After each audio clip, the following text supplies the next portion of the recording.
Perkenalkan, nama saya Amelia Trusdina Nursinta, nomor absen 4.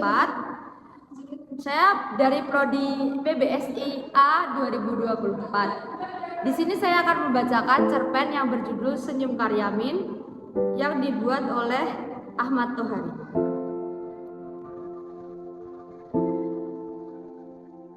Si paruh udang kembali melintas secepat dengan suara mencecet. Karyamin tak lagi membencinya karena sadar burung yang demikian sibuk pasti mencari makan untuk anak-anaknya di dalam sarang entah mana. Karyamin membayangkan anak-anak si paruh udang yang sedang meringguk lemah di dalam sarang terbangun di dalam tanah di sebuah tebing yang terlindung. Angin kembali bertiup, daun jati berterbangan, dan beberapa di antaranya jatuh ke permukaan sungai.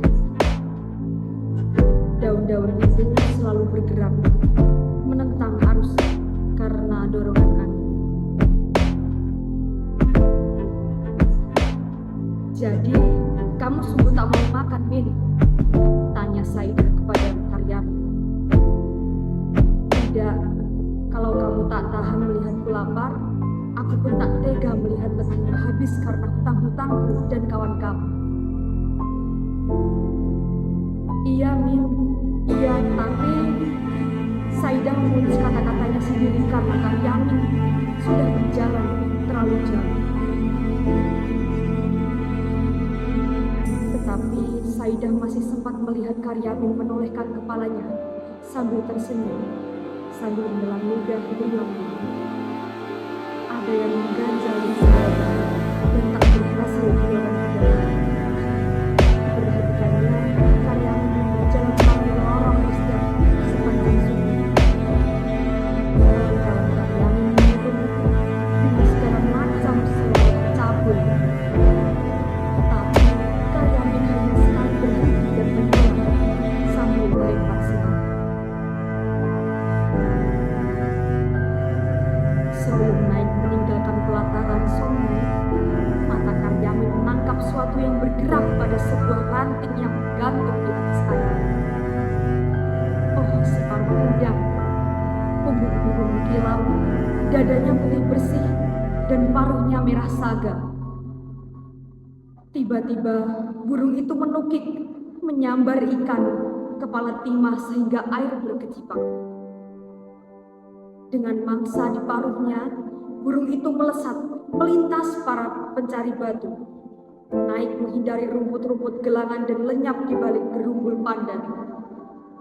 Ada rasa iri di hati Karyamin setelah si paruh udang menangkap ikan. Tetapi ia hanya bisa tersenyum sambil melihat dua keranjangnya yang kosong.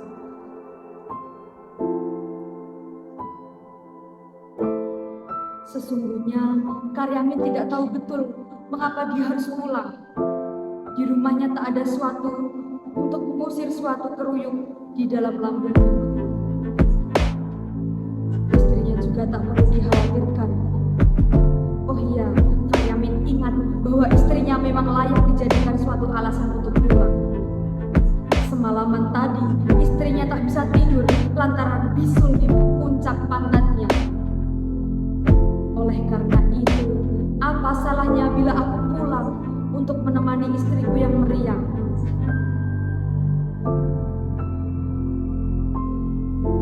Karyamin mencoba berjalan lebih cepat, meskipun kadang secara tiba-tiba banyak benang-benang menyembur ke dalam rongga matanya.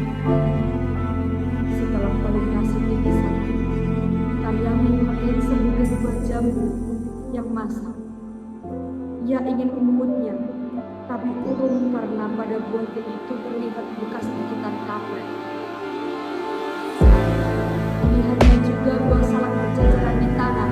Karyamin menemui sebuah pil lalu dilemparkan jauh-jauh. Lidahnya seakan terkena air tuba oleh rasa buah salak yang masih mentah.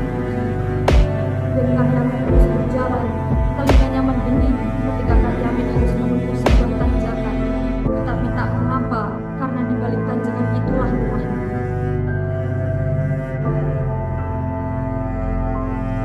Sebelum habis mendaki tanjakan, Karyamin mendadak berhenti. Ia melihat buah-buah sebuah sepeda jengki terparkir di halaman rumahnya. Dengan di dalam telinganya terdengar semakin nyaring, kunang-kunang di matanya itu pun semakin banyak. Karyamin sungguh-sungguh berhenti dan termangu. Dibayangkannya istrinya yang sedang harus sakit menghadapi 2 orang penagih bank harian. Padahal Karyamin tahu istrinya tak mampu membayar kewajibannya di hari ini, hari esok, hari lusa, dan hari hingga kapan. Seperti entah kapan datangnya tengkulak yang telah setengah bulan membawa batunya. Masih dengan 1000 kunang-kunang di matanya, Karyamin mulai berpikir apa perlunya ia pulang. Ia merasa pasti tidak bisa menolong keadaan, atau setidaknya menolong istri yang sedang menghadapi 2 penagih bank harian.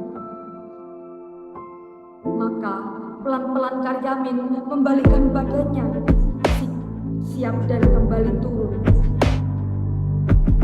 Namun di bawah sana Karyamin melihat seorang laki-laki dengan baju batik motif tertentu dan berbenang. Kopiah yang mulai botak kemerahan meyakinkan Karyamin bahwa lelaki itu adalah Pak Pamong. Nah, akhirnya kamu ketemu juga, Min. Ku cari di rumah tak ada, di pangkalan batu tak ada. Kamu mau menghindar ya? Menghindar? Ya, kamu memang beling, Min. Di gerumbul ini hanya kamu yang belum berpartisipasi.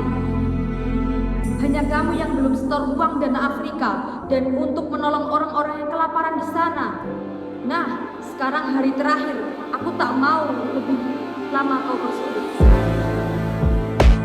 Karyamin mendengar suara nafas sendiri, sama-sama Karyamin juga mendengar detak jantung sendiri. Tapi Karyamin tidak mengetahui bibir sendiri yang mulai menjunjung sendiri. Sebenarnya sangat baik untuk mewakili kesadaran yang mendalam pada diri sendiri serta situasi yang harus dihadapi. Sayangnya, Pak Pamong malah menjadi marah karena senyum Karyamin. Kamu menghina aku, Min? Tidak, Pak, sungguh tidak.